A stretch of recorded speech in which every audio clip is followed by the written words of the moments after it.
আসসালামু আলাইকুম ওয়া রাহমাতুল্লাহ। হযরত সাইয়্যিদনা আব্দুল্লাহ ইবনে আব্বাস রাদিয়াল্লাহু তাআলা আনহু থেকে বর্ণিত, রাসূল পাক সাল্লাল্লাহু তাআলা আলাইহি ওয়াসাল্লাম ইরশাদ করেছেন যে মক্কা শরীফে আল্লাহ তাবারাক ওয়া তাআলা প্রতিদিন 120টি রহমত নাযিল করে থাকেন, যার মধ্যে 60টি তাওয়াফকারী লোকেদের জন্য আর 40টি হারাম শরীফে এতেকাফকারীদের জন্য আর 20টি রহমত কাবা শরীফ দর্শনকারীরা পেয়ে থাকে। মনে রাখবেন যে হজ এবং উমরায় কাবা শরীফের তাওয়াফ করা খুবই জরুরি। কাবা শরীফকে মাঝখানে রেখে কাবা শরীফের চারিদিকে 7 বার চক্কর কাটাকে তাওয়াফ বলা হয়ে থাকে।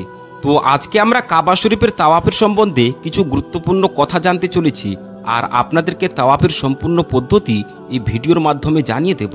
আর তার সঙ্গে সঙ্গে এটিও জানাবো যে কাবা শরীফ 7 বারই কেন চক্কর কাটা হয়, অর্থাৎ 7 বারই কেন তাওয়াফ করা হয়, এর আসল রহস্য কি আছে। সেই জন্য আজকের এই তথ্যগুলি জানার জন্য ভিডিওটিকে স্কিপ করবেন না, ভিডিওটিকে সম্পূর্ণ অবশ্যই দেখবেন, যাতে করে কোনো আহকাম ছুটে না যায়। কেননা যদি আল্লাহ তাবারাক ওয়া তাআলা চান তাহলে আপনিও হজ অথবা উমরায় যেতে পারেন। আল্লাহ তাবারাক ওয়া তাআলা চাইলে আপনিও আল্লাহ তাবারাক ওয়া তাআলার পবিত্র ঘর কাবা শরীফ দেখতে পারেন। তাই এই ভিডিওটিকে সম্পূর্ণ অবশ্যই দেখবেন। তো চলুন এবার ভিডিওর মেন টপিকের দিকে ফিরে যাই। যখন রাসূল পাক সাল্লাল্লাহু তাআলা আলাইহি ওয়াসাল্লাম আসমানে তশরিফ নিয়ে গেলেন, তখন তিনি বাইতুল মামুরে ফেরেশতাদেরকে নামাজ পড়তে দেখলেন না, বরং তারাও কোনো একটি জিনিসের চারিদিকে তাওয়াফ করছিলেন, মানে ঘুরছিলেন। কিন্তু কোনো কিছুকে চক্কর কাটা ইবাদতের সঙ্গে কি সম্পর্ক রয়েছে? আল্লাহ তাবারাক ওয়া তাআলা তো বলেছেন সমস্ত কিছু জিনিসই আমার ইবাদত করি।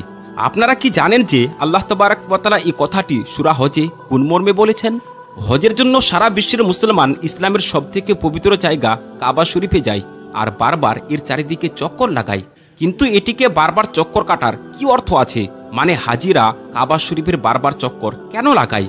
তো আপনাদেরকে জানিয়ে রাখি যে যখন মুসলমানেরা কাবা শরীফের চারিদিকে ঘুরে, তো সেই সময় শুধুমাত্র তারাই একাই ঘুরে না, বরং চাঁদ, সূর্য, গ্রহ, সমস্ত বিশ্ব ব্রহ্মাণ্ড ঘূর্ণন করে, অর্থাৎ সবাই একই ইবাদতে সামিল হয়ে যায়।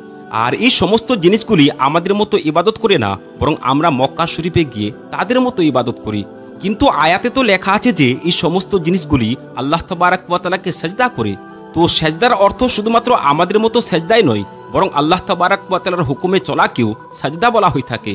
কিন্তু আল্লাহ তাবারাক ওয়া তাআলা এখানে শুধুমাত্র তারা, ছায়াপথ অথবা পৃথিবীর কথাই বলেননি, বরং সমস্ত কিছুই, যেমন পাহাড়, পশু পাখি, গাছপালা, সকলেরই কথা বলেছেন। এরা বৃদ্ধি আকৃতিতে ঘুরে না।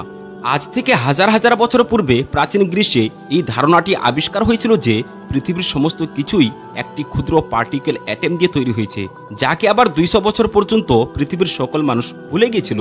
কিন্তু আজ থেকে 200 বছর পূর্বে এই কনসেপ্টের উপর রিসার্চ আবার শুরু হলো, আর বিজ্ঞানীদের রিসার্চ থেকে এটি জানতে পাওয়া গেল যে অ্যাটম সব থেকে ছোট পার্টিকেল নয়, বরং এর ভিতরে আরও অনেক পার্টিকেল আছে। যেমন কিনা প্রোটন, নিউট্রন, ইলেকট্রন, প্রোটন এবং নিউট্রন সবসময় অ্যাটমের সেন্টারে থাকে, আর ইলেকট্রন সবসময় এর চারিদিকে ঘুরে থাকে। অনুরূপ ঠিক সেভাবেই যেভাবে প্ল্যানেট সূর্যের চারিদিকে ঘুরতে থাকে, আর স্টার্স ব্ল্যাক হোলের চারিদিকে ঘুরে থাকে। যার অর্থ হলো এই যে কায়নাতের সবকিছুই কোনো না কোনো জিনিসের তাওয়াফ অবশ্যই করে থাকে। আর যখন কোনো মুসলমান কাবা শরীফ তাওয়াফ করার জন্য গিয়ে থাকে, তখন সে সময় তারা বিশ্বের ব্রহ্মাণ্ডের ছোট থেকে ছোট জিনিস, যেমন অ্যাটমের ভিতরে ইলেকট্রন আর প্রোটন থেকে শুরু করে বিশ্ব ব্রহ্মাণ্ডের সব থেকে বড় জিনিস, প্ল্যানেট, স্টার, গ্যালাক্সি, এমনকি বাইতুল মামুরে ফেরেশতাদের সাথে একই ইবাদতে সামিল হয়ে যায়। হতে পারে এই জন্য ইসলামে তাওয়াফ করা একটি অনেক বড় ইবাদত।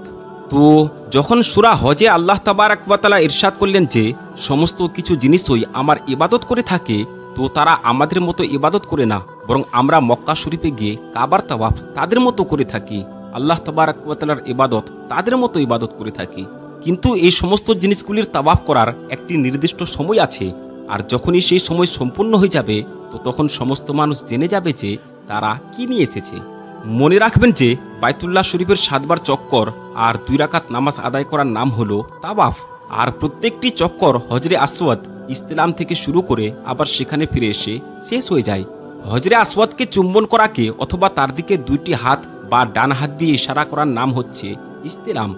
মনে রাখবেন যে তাওয়াফ ফরজ হোক, ওয়াজিব হোক অথবা নফল হোক, প্রতিটি ক্ষেত্রেই এর 7টি চক্কর অবশ্যই লাগাতে হবে, আর তারপরে 2 রাকাত নামাজ আদায় করতে হবে।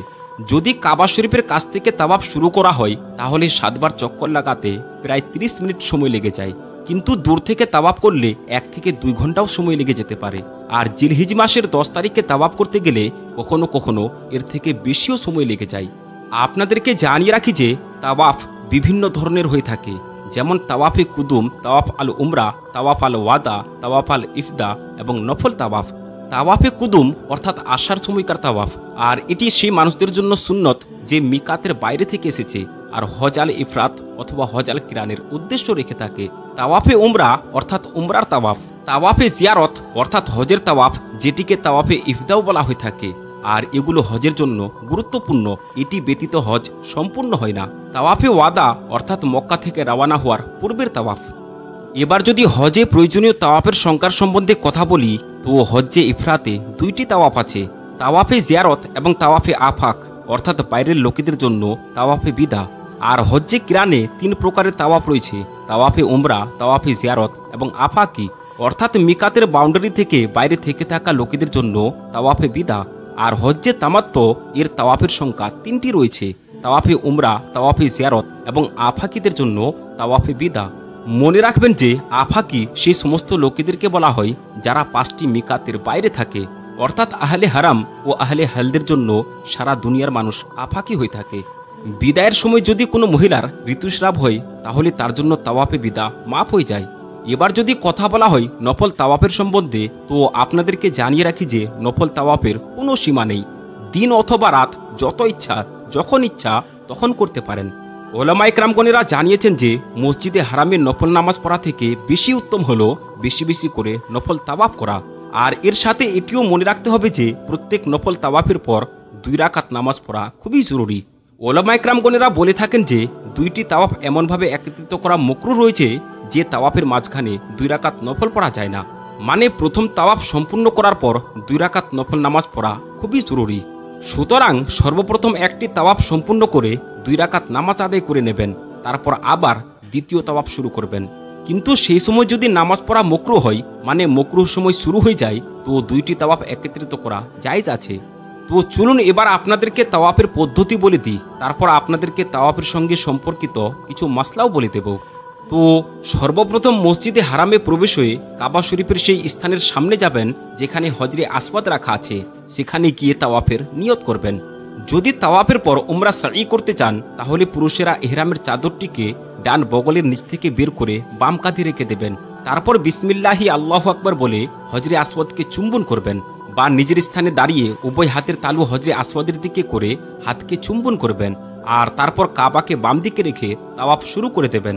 তারপর পুরুষেরা 3টি চক্কর লাগানোর পর যদি সম্ভব হয় তাহলে বীরদর্পে দ্রুততার সঙ্গে একটু চলার চেষ্টা করবেন। আর তাওয়াফ করার সময় নিজের নজর কাবা শরীফের দিকে রাখবেন, কাবা শরীফের দিকে বুক এবং পিঠ করবেন না, মানে কাবা শরীফ সবসময় যেন আপনার বাম পাশে থাকে। তাওয়াফ করার সময় হাত না উঠিয়ে চলতে চলতে দোয়া করবেন, আর হজরে আসওয়াদের মাঝখানে চলার সময় বারবার এই দোয়াটি পড়বেন, রব্বানা আতিনা ফিদ দুনিয়া হাসানাতাও ওয়া ফিল আখিরাতি হাসানাতাও ওয়া কিনা আযাবান নার। তারপর হজরে আসওয়াদের সামনে পৌঁছে বিসমিল্লাহি আল্লাহু আকবার বলে হজরে আসওয়াদকে চুম্বন করবেন। এভাবে আপনার 1 রাউন্ড শেষ হয়ে গেল, মানে 1 চক্কর সম্পূর্ণ হলো। তারপর বাকি 6টি চক্কর আপনাকে ঠিক এভাবেই সম্পূর্ণ করতে হবে। তাওয়াফের সময় যদি জামাতের সঙ্গে নামাজ শুরু হয়ে যায় অথবা আপনি যদি ক্লান্ত হয়ে যান তাহলে তাওয়াফ থামিয়ে দেবেন, তারপর আবার সেখান থেকে শুরু করবেন যেখান থেকে ছেড়েছিলেন। তাওয়াফ করার সময় যদি আপনার উজু ভেঙে যায় তাহলে তাওয়াফ বন্ধ করে দেবেন এবং যেখান থেকে ছাড়বেন সেখান থেকে আবার শুরু করবেন, কারণ বিনা উজুতে তাওয়াফ করা জায়েজ নয়। তো এটি ছিল তাওয়াফের পদ্ধতি। আর আজকের এই ভিডিও থেকে আমরা জানতে পারলাম যে তাওয়াফের মধ্যে কি রহস্য লুকিয়ে আছে, আর এর সঙ্গে সঙ্গে এটিও জানতে পারলাম যে তাওয়াফ কেন করা হয়ে থাকে। আল্লাহ তাবারাক ওয়া তাআলার কাছে দোয়া করি আল্লাহ তাবারাক ওয়া তাআলা যেন আমাদেরকেও খুবই তাড়াতাড়ি কাবা শরীফের জিয়ারত করার ভাগ্য দান করেন। আমিন ইয়া রাব্বাল আলামিন। আর আপনারও যদি এটি ইচ্ছা থেকে থাকে তাহলে কমেন্ট বক্সে আমিন অবশ্যই লিখবেন, কারণ না জানি কখন কার দোয়া আল্লাহ তাবারাক ওয়া তাআলা কবুল করে নেবেন। তো আমরা আশা রাখছি যে আজকের এই ভিডিওটি আপনাদেরকে ভালো লেগেছে। যদি ভালো লেগে থাকে তাহলে একটি লাইক করবেন এবং চ্যানেলে যদি আপনি নতুন হয়ে থাকেন তাহলে চ্যানেলটিকে সাবস্ক্রাইব করবেন। আসসালামু আলাইকুম ওয়া রাহমাতুল্লাহি ওয়া বারাকাতুহু।